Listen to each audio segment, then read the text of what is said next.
Hi అండి, welcome back to ఎంజడాబాకా ఛానల్కి. So ఇగో జాబిలి 3వ తరగతి తెలుగు వాచకం. ఈ అట్టల కోసం మనం కొనుక్కొచ్చినా కూడా అట్టలు తినిపోతుంది. అవో ఈ పొద్దుగాల కుక్కలు 3 పాఠాలు అయిపోయినాయి. సో ఇక మంచి రెస్పాండ్ వచ్చింది. లెసన్కి లెసన్ తర్వాత అప్పుడే క్వశ్చన్ ఆన్సర్స్ చెప్తున్నా, ప్రాక్టీస్ బిట్స్ లాగా. సో మీకు నచ్చిందని అనుకుంటున్నా. మీరు మాత్రం లైక్ చేయడం మర్చిపోవద్దు. ఇగో దయ అయిపోయినాయి, అమ్మ వరకు పాఠాలు అయిపోయినాయి. ఈరోజు దయ. ఓకే, ఇప్పుడు ఎన్ని పాఠాలు వస్తాయో చూద్దాం. ఓకే, పార్ట్ 2 వీడియో 1 అని పెట్టాను. 3వ తరగతిలో వీడియో 1 అని పెట్టాను. So good morning, good evening, good afternoon చెప్పిన వాళ్ళందరికీ అండ్ చెప్పని వాళ్ళకు కూడా నా తరఫు నుంచి మీ అందరికీ good morning, good evening, good afternoon అండి. Thank you so much. And subscribe చేస్తూ, లైక్ చేస్తూ, షేర్ చేస్తున్న ప్రతి ఒక్కరికి నా మనస్ఫూర్తిగా ధన్యవాదాలు. మీరు లైక్ చేయండి. లైక్ చేయడం వల్లనే నాకు కొంచెం బూస్ట్ దొరుకుతుంది, ఎనర్జీ వస్తుంది ఇంకా చేయడానికి. ఓకేనా. దయ పూర్వం కపిలవస్తు నగరాన్ని శుద్ధోదనుడు. మీకు టెక్స్ట్ బుక్ ఎందుకు చూపిస్తున్నా అంటే మీకు ఖచ్చితంగా ఈ టెక్స్ట్ బుక్ చదివితే మీకు టెక్స్ట్ బుక్ చదవకుండా నో ప్రాబ్లం, ఇక్కడ మొత్తం చూసే ఉంటారు కాబట్టి. ఓకే, శుద్ధోదనుడు అనే రాజు పరిపాలించేవాడు కపిలవస్తు నగరాన్ని. ఇతని కొడుకే గౌతముడు. ఎవరు అతని కొడుకు? గౌతముడు. అతనికి సిద్ధార్థుడు అనే పేరు కూడా ఉన్నది. గౌతముని పేరు. గౌతముడు చిన్నతనం నుంచి పెద్దల మీద గౌరవం, భూతాదయ అంటే ఏంటిది? పక్షుల మీద కానీ పశువుల మీద కానీ దయ చూపడం. ఇదానికి కూడా ప్రక్రియ ఉందండి.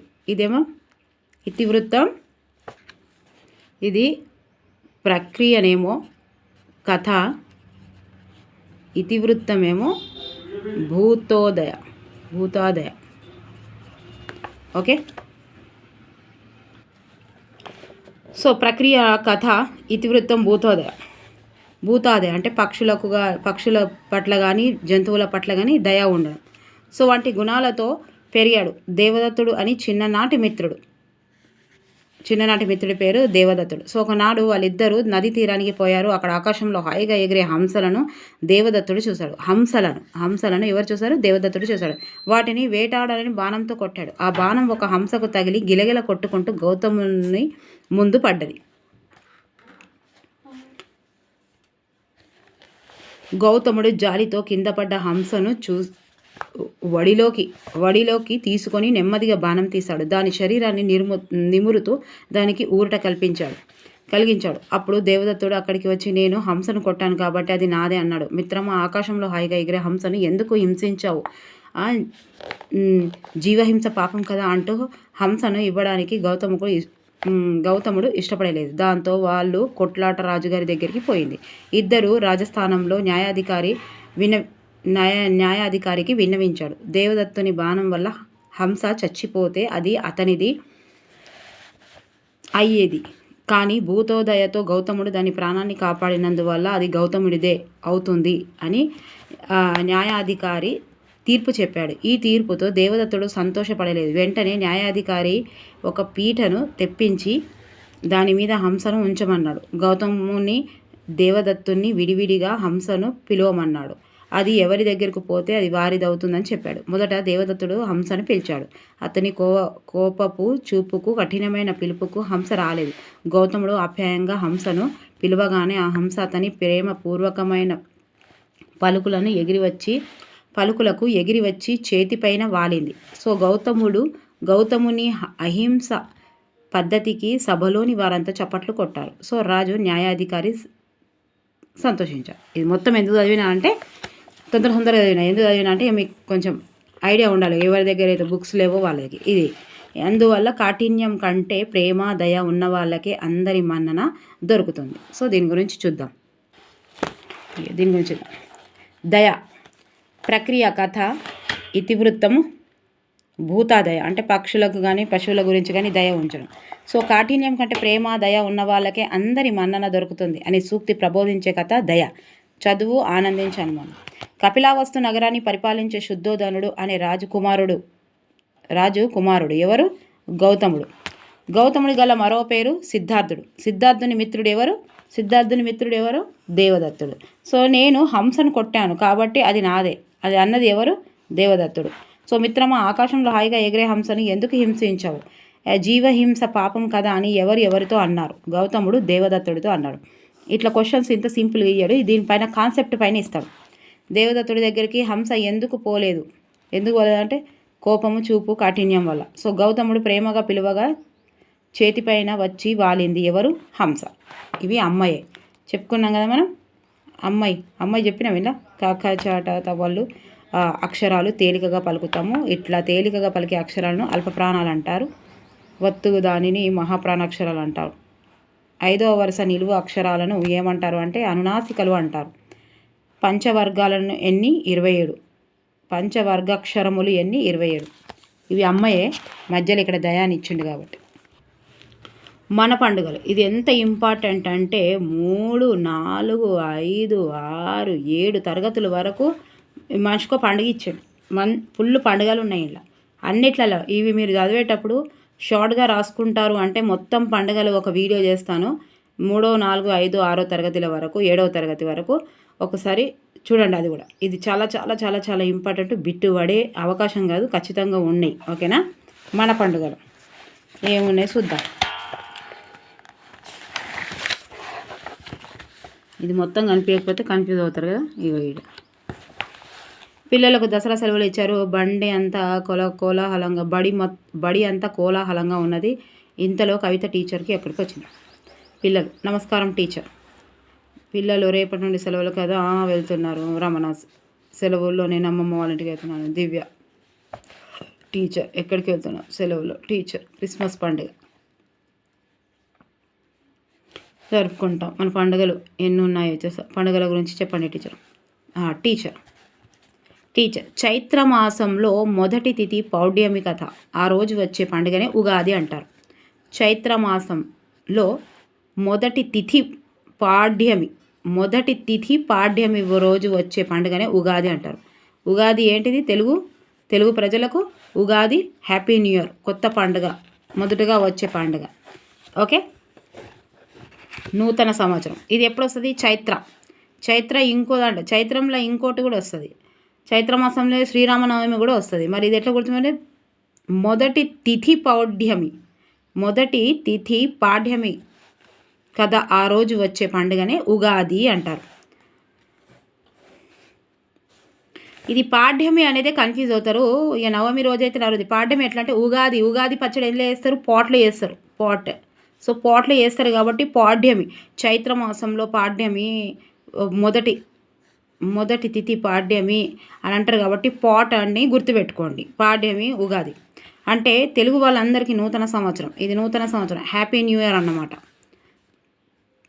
తర్వాత చాలా మంచిగా చెప్పారు స్వప్న. ఆ రోజే కొత్త సంవత్సరం ప్రారంభమవుతుంది కాబట్టి కొత్త బట్టలు ధరించడం, వంటలు, షడ్రుచులు. ఎన్ని రుచులు? షడ్రుచులు అంటే కామెంట్ బాక్స్లో కామెంట్ చేసి రాయండి. షడ్రుచులు అంటే ఎన్ని రుచులు? రాబోయే ఎంత ఉంటుందో తెలుసుకోవడానికి పంచాంగ శ్రావణం ఉగాది రోజు మొదలైన జరుపుకుంటాం. ఉగాది తర్వాత 9 రోజులకు, ఉగాది తర్వాత ఆప్షన్ని బట్టి క్వశ్చన్ హార్డ్ అయిపోతుందండి. ఉగాది తర్వాత 9 రోజులకు. ఎన్ని రోజులకు? 9 రోజులకు. అంటే చైత్రమాస శుద్ధ నవమి రోజున శ్రీరామనవమిని జరుపుకుంటాం. ఉగాది తర్వాత 9 రోజులకు ఏంది? చైత్రమాసం. ఇది కూడా చైత్రమాసం, అది కూడా చైత్రమాసం. అదేమో మొదటి తిథి పాడ్యమి పాట్ అని గుర్తుపెట్టుకోండి. పాడ్యమి పాట్లో వచ్చేది ఉగాది పచ్చడి పాట్లు చేసుకుంటాం కాబట్టి. అంటే చైత్రమాస శుద్ధ నవమి రోజున శ్రీరామనవమిని జరుపుకుంటాం. ఇది శ్రీరాముని జన్మదినం. ఈ రోజున సీతారాముల కళ్యాణం చేసే సాంప్రదాయం ఉంది. ఓకే, ఇది కూడా ఎప్పుడు? చైత్రమాసం శుద్ధ నవమి రోజున. నవమి తెలుసు కదా, శ్రీరామనవమి శుద్ధ నవమి గుర్తుపెట్టుకోవాలి. తర్వాత టీచర్ దసరా పండుగ గురించి చెప్పండి. అశ్వాయుజ మాసం శుద్ధ దశమి రోజున దసరా పండుగ జరుపుకుంటాం. నేనేం చెప్పినా? దసరా పండుగ రోజు సూటు బుట్ట వేసుకొని అశ్వాయుజం అంటే గుర్రం మీద రావాలని గుర్తుపెట్టుకోమని చెప్పిన.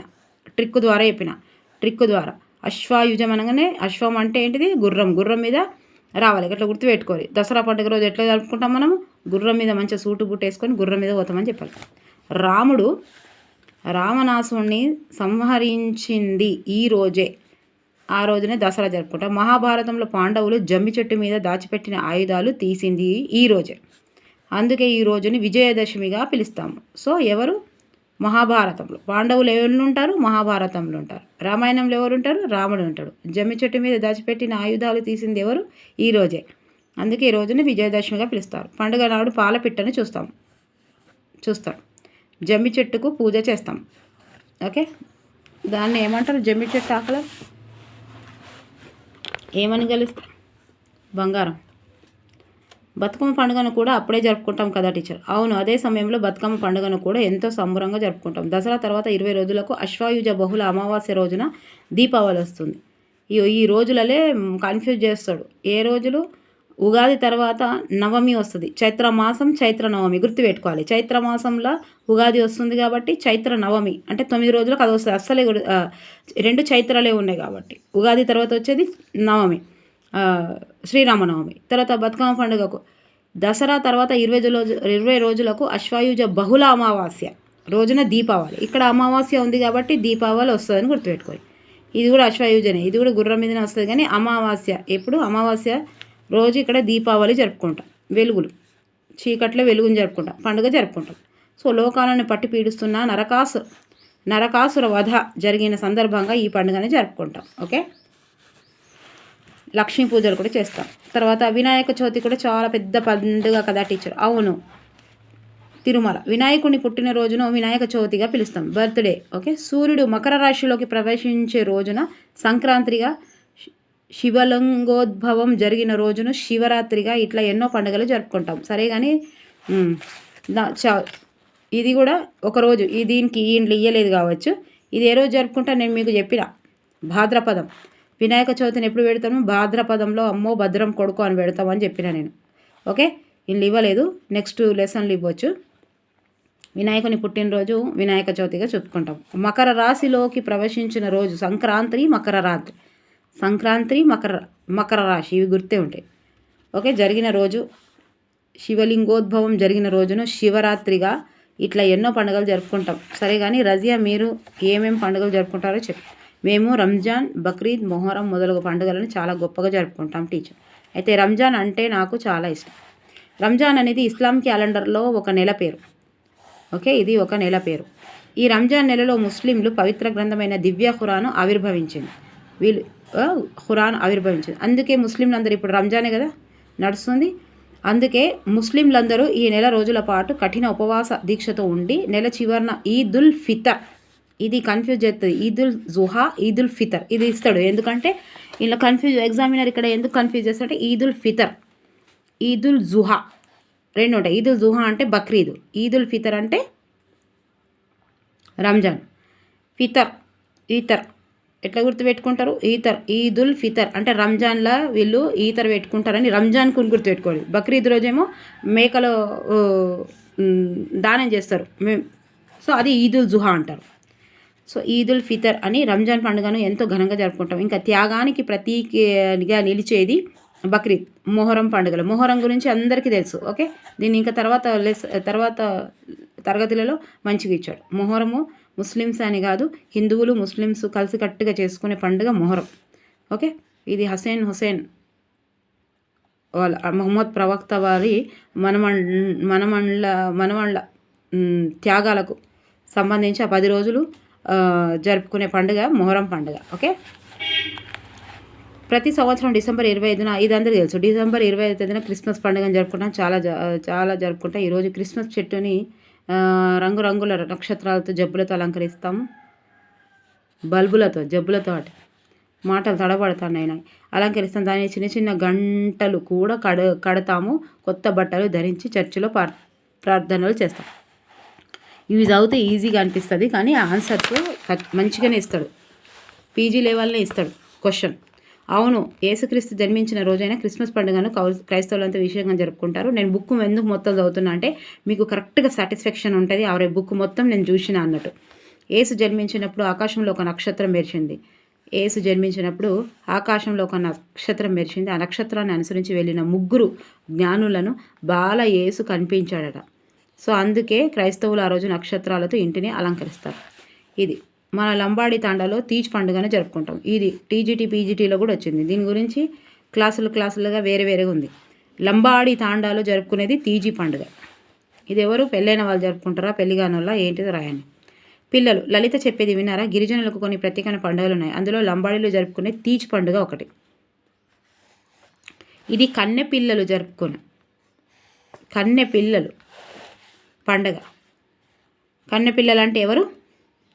కామెంట్స్ చేసి రాయండి. ఇది మొత్తం టీజీటీలు వచ్చినాయి అబ్బా, టీజీటీలు వచ్చినాయి, రాసిన వాళ్ళకి గుర్తుంటుంది. ఒక రకంగా బొడ్డెమ్మ పండుగ వంటిది. బొడ్డెమ్మ కూడా అసొంటిదేనట పండుగ. ఓకే. తాండలోని ఆడపిల్లలు శిత్లా భవాని లంబాడి దేవతకి పూజ చేసిన తర్వాత ఈ పండుగ జరుపుతారు. అందులో దొరికే దోసెరు తీగలతో అల్లిన బుట్టలతో తాండ నాయకుడిని చేత పుట్ట మన్ను పోయించి వాటిలో నానబెట్టిన గోధుమలను చల్లుతారు. సో 9వ రోజున ఆడపిల్లలు ఆ మొలకెత్తిన నారును అన్నదమ్ములకు ఇచ్చి ఆశీర్వాదం తీసుకొని నృత్యాలు చేస్తూ వెళ్ళి ఆ బుట్టలను నిమజ్జనం చేస్తారు. ఎన్ని రోజులకు? 9 రోజులకు. నవధాన్యాలు కూడా గోధుమలు చల్లుతారు. వాటిలో నానబెట్టిన గోధుమలు చల్లుతారట. నవధాన్యాలు ఇస్తాడు ఎలా? ఆప్షన్లలో. 9 రోజులు కదా నవధాన్యాలు. ఈయన రాతిగా ఇది. అందుకే అకాడమిక్ బుక్స్ చదవమని చెప్తారు. అకాడమిక్ బుక్స్లో ఏముందో అది రాస్తే కూడా మనము కోర్టుకు కూడా పోవచ్చు. వాటిలో నానబెట్టిన గోధుమలు చల్లుతారు. మొలకెత్తిన నారును అన్నదమ్ములకు ఇస్తారు. సో టీచర్ వివిధ మతాల వారు జరుపుకునే ముఖ్యమైన పండుగల గురించి ఎంత బాగా చెప్పారు. పేరును వివిధ మతాల పండుగ అయినా అందరం కలిసి జరుపుకుంటాం. హిందువులు చేసుకున్న పిండి వంటలు ఇతర మతాల వారికి పంచడం. పీర్ల పండుగ మొహరం హిందువులు ముస్లింలు కలిసి జరుపుకోవడం. వినాయక నిమజ్జనం రోజున ముస్లింలు చలివేంద్రాలు ఏర్పాటు చేసి జనానికి నీళ్ళు అందించడం. ముస్లిం పండుగలప్పుడు హిందువులను క్రిస్టియన్లు భోజనానికి పిలవడం. ఇట్లా కలిసి మెలిసి పండుగలు జరుపుకోవడం మన సాంప్రదాయం. మన తెలంగాణ రాష్ట్రంలో హిందువులు ముస్లింలు క్రిస్టియన్లు అందరూ కలిసి మెలిసి పండుగలు ఆనందంతో జరుపుకుంటాం. అంతే కదా. భిన్నత్వంలో ఏకత్వం మన దేశం. ఎంత మంచి దేశం. సో దీని గురించి ఇప్పుడు తెలుసుకుందాము. ఇంకా ఏముందో చూద్దాం. కేమిచ్చేది ఉగాది పండుగను ఎట్లా జరుపుకుంటారో చెప్పండి. రంజాను బొడ్డమ్మ ఆడపిల్లల పండుగ. ఇగో ఆడపిల్లల కన్నెపిల్లల. ఇగో ఇది ఇచ్చిండబ్బా టీజీటీలా.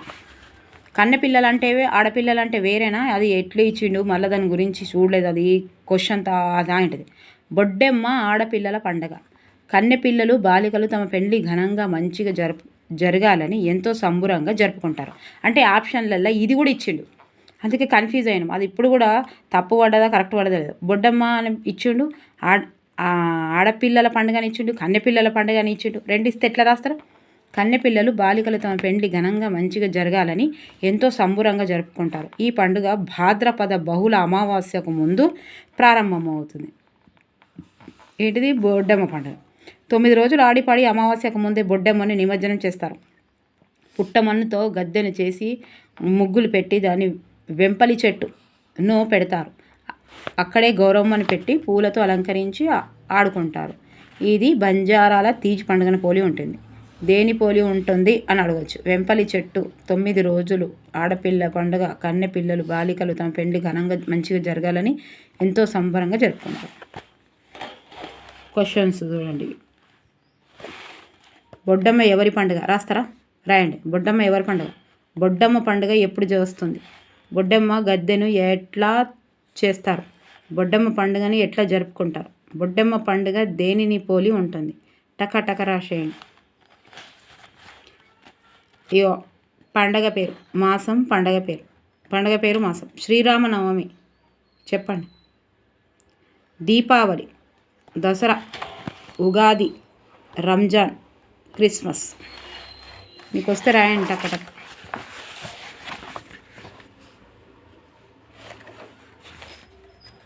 ఏం లేవు ఇక్కడ.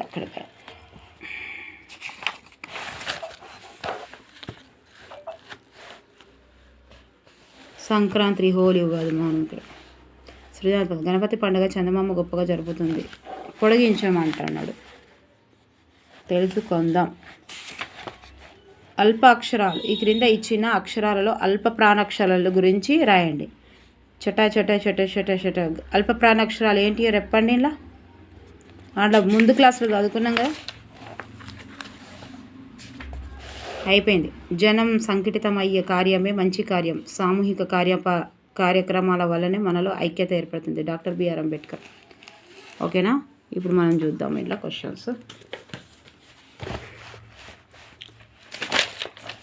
ఇక పండుగలు ఇవన్నీ సేమ్ ఇట్లనే ఆడున్నట్టు ఈడ ఇచ్చిండు. మనం ఈడ ఏటో చెప్పుకుందాం. వినాయక చవితి పుట్టినరోజున వినాయక చవితి జరుపుకుంటాము. శివరాత్రి శివలింగోద్భవన రోజున శివరాత్రిగా జరుపుకుంటాము. సంక్రాంతి సూర్యుడు మకర రాశిలో ప్రవేశించే రోజున మకర సంక్రాంతి అంటాం. రథసప్తమి పండుగ ఏ మాసంలో వస్తుంది? మాఘమాసం. రథసప్తమి అలా లేదు కదా ఇండిచుడు. ముస్లిం సోదరులతో రంజాన్తో పాటు త్యాగానికి ప్రతిగా బక్రీద్ మొహరం పండుగలను పెద్ద ఎత్తున జరుపుకుంటారు. బొడ్డెమ్మ పండుగ లాగానే గిరిజనులు లంబాడి జరుపుకునే పండుగ ఏది? తీజ్ పండుగ. తెలంగాణ రాష్ట్రంలో హిందూ ముస్లిం క్రిస్టియన్లు కలిసి పండుగలను ఘనంగా జరుపుకుంటారు. దీనికి నిదర్శనాలు హిందువులు చేసుకున్న పిండి వంటలకు ఇతర మతాల వారికి పంచడం, పీర్ల పండుగ హిందువులు ముస్లింలు కలిసి చేసుకోవడం, వినాయక నిమజ్జనం రోజు ముస్లిం చలివేంద్రాల ఏర్పాటు, జనానికి నీళ్ళు అందించడం, ముస్లిం పండగలప్పుడు హిందూ క్రిస్టియన్లు భోజనానికి పిలవడం. ఈ ఉగాది పండుగ స్క్రీన్ షాట్ తీసుకోండి ఇది ఒకసారి. ఉగాది పండుగ చైత్రం మాసం మొదటి తిథి పాడ్యమి. ఈ పాడ్యమి గుర్తుండాలి. పోట్లో చేసుకుంటాము పచ్చడి పాడ్యమి. శ్రీరామనవమి పండుగ చైత్ర శుద్ధ నవమి ఉంటుంది కదా, ఇంకా ఏమో నవమి కూడా వేయచ్చు. చైత్ర శుద్ధ నవమి, శుద్ధ తెలుసు కదా. విజయదశమి అశ్వాయుజ మాసం శుద్ధ దశమి, అశ్వాయుజం గుర్రం దసరా దశమి. ఓకే. రంజాన్ పండుగ ఖురాన్ ఆవిర్భవించిన నెల. క్రిస్మస్ డిసెంబర్ 25 క్రిస్తు దినం. తీజ్ పండుగ లంబాడీలో బొడ్డమ్మ పండుగ లాంటిది. ఇక్కడ ఇంకా పంచాంగ శ్రవణములు. పంచాంగం చెప్పుకుంటే ఉగాది రోజు ఫస్ట్ తిథి, రెండవ వారం నక్షత్రాలు, 4వది యోగము, 5వది కరణం. షడ్రుచులు. ఎన్ని షడ్రుచులు అంటే చెప్పిన తీపి, చేదు, పులుపు, కారం, వగరు, 6వది ఉప్పు. ఓకే. తొందర చెప్పుకుందాం. కాకుల లెక్క ఇంకో పండుగ. కాకుల లెక్క 5వ పాఠం ఏముందో చూద్దాం. ధనాధన్ పటాక. తన ఆస్థానంలో ఉండే బీర్బల్ అంటే అక్బర్కు చాలా అభిమానం. అందరికీ మనం చిన్నప్పటి నుండి తెలుసు. బీర్బల్ అంటే అక్బర్కు చాలా అభిమానం. ఇది ఆస్థానంలోని మిగిలిన వారికి నచ్చేది కాదు. తాము బీర్బల్ కన్నా తెలివైన వాళ్ళమని ఎప్పుడు ఉద్దేశం. ఈ విషయాన్ని అక్బర్ గమనించాడు. అక్బర్ ఒకనాడు సభలోని వాళ్ళందరినీ ఉద్దేశించి ఇట్లా అన్నాడు. మీకు నేను ఒక పరీక్ష పెడుతున్నాను. అదేంటంటే మన ఆగ్రా పట్టణంలో ఎన్ని కాకులు ఉన్నాయో లెక్కబెట్టి చెప్పండి అన్నాడు. సరైన జవాబు చెప్పిన వారికి అందరికన్నా తెలివైన వారుగా ఒప్పుకొని మంత్రి పదవి ఇస్తానన్నారు. సో అందరూ అదే అవకాశం అనుకొని తాము బీర్బల్ కన్నా తెలివైన వాళ్ళమని నిరూపించుకోవచ్చునని కాకులను లెక్కబెట్టేందుకు పోయారు. సో రాజుగారి ఆస్థానంలో ఉద్యోగులందరూ ఊరి మీద పడి కాకులను లెక్క పెడుతుంటే ప్రజలంతా ముక్కు మీద వేలు వేసుకున్నారు. అందరూ ఊరంతా తిరుగుతూ ఇండ్ల మీద, చెట్ల మీద, నది ఒడ్డున, వీధుల్లో, వాడల్లో చెత్త చెదారాలతో వెతుకు కాకులను లెక్క పెడుతూనే ఉన్నారు. తెలివి అనేది ఒకరిని చూసి రాదు, అది మన మనసులోనే ఉండాలి. జన్మహత్యాగా వస్తుంది. కొంచెం దాని మీద తపన, అది నిజంగా అది కూడా ఒక తపన చేయాలనే ఆతృత్వము, తెలుసుకోవాలనే ఆతృత్వమే తెలివి. అందరిలో ఒకటే భయం. ఎవరు తమకన్నా ముందు పోయి రాజుగారి లెక్క చెప్తారో, తాము పెడుతున్న లెక్క సరైనది అవునో కాదో అని భయపడుతుండగానే కాకులను లెక్క పెట్టసాగారు. కానీ బీర్బల్ అయితే ఏమి లెక్క పెట్టకుండా హాయిగా ఇంట్లో విశ్రాంతి తీసుకున్నాడు. ఆ రోజు రాజు చెప్పిన రోజు రానే వచ్చింది. అందరూ రాజుగారి సభలో కూర్చున్నారు. ఆగ్రా పట్టణంలో ఎన్ని కాకులు ఉన్నాయో లెక్క పెట్టారా అని అక్బర్ అడిగారు. ఇంకా లేదు ప్రభు, మాకు ఇంకొంత సమయం కావాలి అందరూ బీర్బల్ తప్ప. బీర్బల్ నువ్వు చెప్పు అన్నాడు అక్బర్. ప్రభు, ఆగ్రా పట్టణంలో మొత్తం 6,803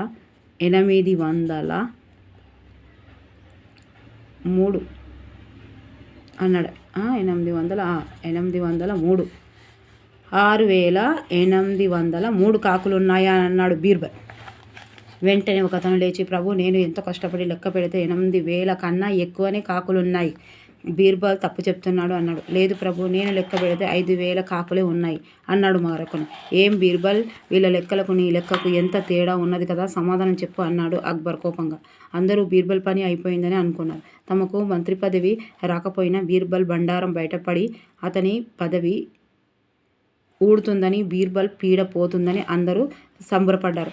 అప్పుడు బీర్బల్, ప్రభు నేను చెప్పిన సంఖ్యనే సరైనది. మొదటి వ్యక్తి లెక్కబెట్టినప్పుడు కాకుల చుట్టాలు పక్క ఊరి నుండి మన ఊరికి వచ్చాయి. అందుకే అతనికి ఎక్కువ కాకులు కనిపించాయి. రెండో వ్యక్తి లెక్క పెట్టేటప్పుడు మన ఊరి కాకులు పక్క ఊళ్ళోకి చుట్టాల ఇంటికి పోయినాయి, అందుకే లెక్క తక్కువ వచ్చిందన్నాడు. బీర్బల్ సమయస్ఫూర్తిని అక్బరు పక్కుమని నవ్వాడు. తమకంటే బీర్బల్కే తెలివితేటలు సమయస్ఫూర్తి ఎక్కువ అని సభలు వాళ్ళందరూ ఒప్పుకున్నారు. అంతే కదా, సమయస్ఫూర్తి మనిషికి చాలా అవసరం. మనం అంతా మనిషి చాలా హుషారు ఉన్నాం అనుకుంటాం కదా, ఒక్కొక్కసారి సమయస్ఫూర్తి అనేది చాలా చాలా చాలా చాలా అయింది. ఎప్పుడు సమయస్ఫూర్తి అవసరమే. ఈ సందర్భంగా నేను ఒక చిట్టి కథ చెప్తా, బోర్ కాకుండా. అంటే సమయస్ఫూర్తి అంటే సమయానికి అనుకూలంగా, అంటే చెడు గురించి కాదు, మంచి గురించి. అయితే ఒకరింట్లో ఇద్దరు భార్యాభర్తలు ఒక ఫ్యామిలీకి ఉంటే వాళ్ళ ఇంటికి అందరు ఫ్రెండ్స్ కలిసి వచ్చారట. రాగానే అయ్యో వీళ్ళిద్దరు మస్తు ఫీల్ అయ్యి అందరు లోపల చూసేసరికి ఏమైంది అయిపోయిందంటే, కిచెన్లో వెళ్ళి చూసేసరికి అసలు షుగర్ అయిపోయిందట, మొత్తం షుగర్ అయిపోయిందట. అయ్యో షుగర్ అంతా లేదు కదా అని వాళ్ళ ఆవిడ మస్తు ఏడ్చుకుంటే బాధపడుతుంటే వాళ్ళ ఆయనను పిలిచిందట. వాళ్ళ ఫ్రెండ్స్ తోటి మాట్లాడుతుంటే, ఇట్లాంటి మీరు లోపలికంటే ఏంటంటే షుగర్ అస్సలే లేదు, ఇప్పుడు ఎట్లా చేద్దాము, ఇంతమంది ఫ్రెండ్స్ దొరికొస్తారు చెప్పకుండా అది అని అన్నదట. ఆగును ఒక్క నిమిషం అని, నువ్వు షర్బత్ అయితే చేయి అని చెప్పిండట. అన్నిట్లలా నీళ్ళు పోసి అన్నిట్లలా నిమ్మకాయ వెండి ఇచ్చిండట. ఇవి ఇస్తే ఇక షుగర్ లేదు కదా అంటే, నీకెందుకు నువ్వు వెయ్యి అని చెప్తే ఆ షుగర్ లేకుండా అన్ని షర్బత్ తీసుకొని ఇక ఫ్రెండ్స్ దగ్గరికి ఇచ్చి, ఇగో మా భార్య ఒక ట్రిక్ పెట్టిందిరా, మీ వదనే ఒక ట్రిక్ పెట్టింది. ఏంటిదంటే, ఇలా ఒక గ్లాసులో షుగర్ వేయలేదు, ఆ గ్లాసు ఎవరికి వస్తే వాళ్ళు రాత్రి డిన్నర్ అరేంజ్ చేయాలని చెప్తుంది, ఇక చూడురి అని ఇచ్చిండట. ఇస్తే అందరూ తాగిర్రట. అందరికీ తాగితే అందరికీ షుగర్ లేనే వస్తాయి కదా, వస్తే అందరూ నాకైతే రాలే మంచిగా ఉన్నది, అంతా మస్తు తీయగైంది నాదైతే అన్నారట. అందరూ అబ్బా వదిలే మస్తు షుగర్ వేసింది ఇలా అన్నారట. అంటే అయితే ఎవరికి రాలేదని చెప్పారట. ఎవరికి రాలేదా అని ఇక మాటల్లో పడి ఎవరికి రాలేదు, నాకైతే రాలే అన్నారట. ఎందుకంటే వచ్చిందని అంటే నాకు ఒక్కడికే వచ్చిందేమో అని వాళ్ళు అనుకున్నారు. ఈయననేమో రాత్రికి డిన్నర్ అట ఇవ్వాలని చెప్పింది అని కాబట్టి ఇక భయపడి ఎవరు చెప్పలేట. అరే మస్తు తీయగేసింది వదిలే, మస్తు షుగర్ వేసింది అది అన్నారట. అయితే ఇక మాటల్లో పడే సపరేట్గా అందరం పోదామని ఆయనతో పోయారట. ఇక చూసిరా సమయస్ఫూర్తి అట్లా చేసిరు. మీరు కూడా అట్లా చేయకూరు. ఆయనతో అందరు బయట పోయినాక షుగర్ అనుకుంటారో అనుకోరు, ఎందుకంటే ఒకటే అని ఆడు చెప్పాడు కదా, ఒకటే గ్లాస్ అని చెప్పుకోవచ్చు చెప్పకపోవచ్చు, కానీ అక్కడైతే ఎంత మంచిగా అయింది చూడు, అది దాన్ని అంటారు సమయస్ఫూర్తి అని. ఇంకేమున్నాయి ఇక్కడ ఆలోచించి సొంత మాటల్లో రాయండి. స్వీయ రచన ఇగో పదజాలం, పక్షుల పేర్లు రాయండి. ఇక్కడ ఏమున్నాయి, కాకి ఆధారంగా బహువచనాలు రాయండి. బహువచనాలు. సృజనాత్మకత ఏమంటాడు, కాకుల లెక్క కథను నాటకీకరణ చేయండి. మీ తరగతిలో ఎవరు బాగా నాటకీకరణ చేశారో చెప్పండి, వారిని అభినందించండి. ఇది కూడా భాషను గురించి తెలుసుకుందాం.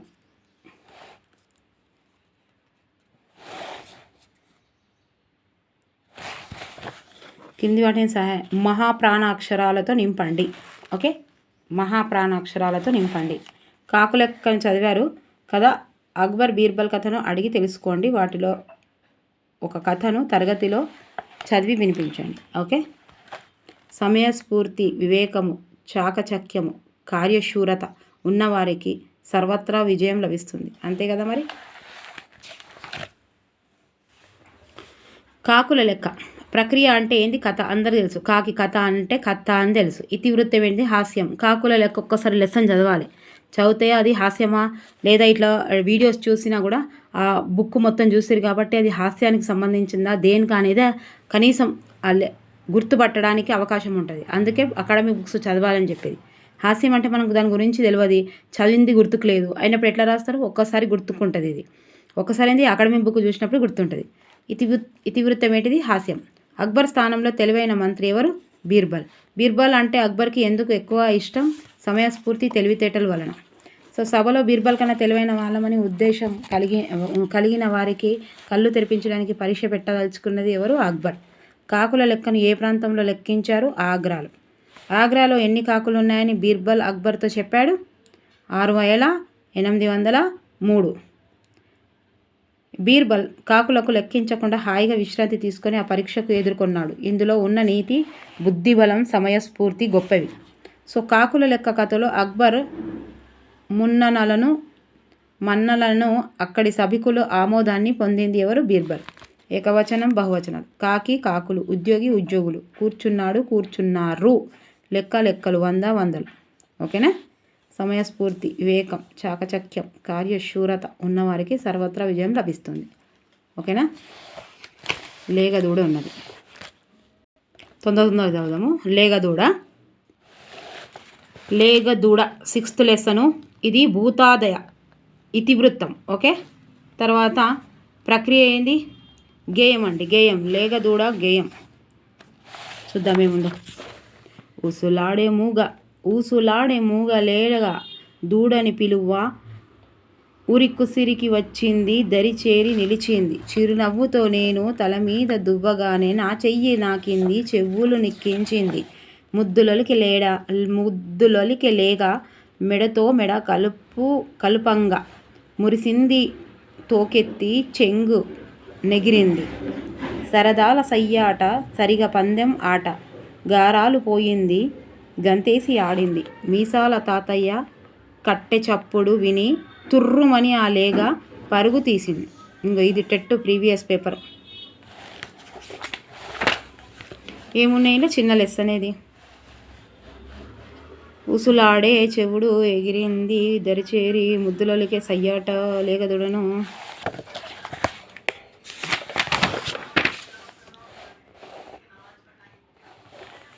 సృజనాత్మకత. భాషను తెలుసుకుందాం.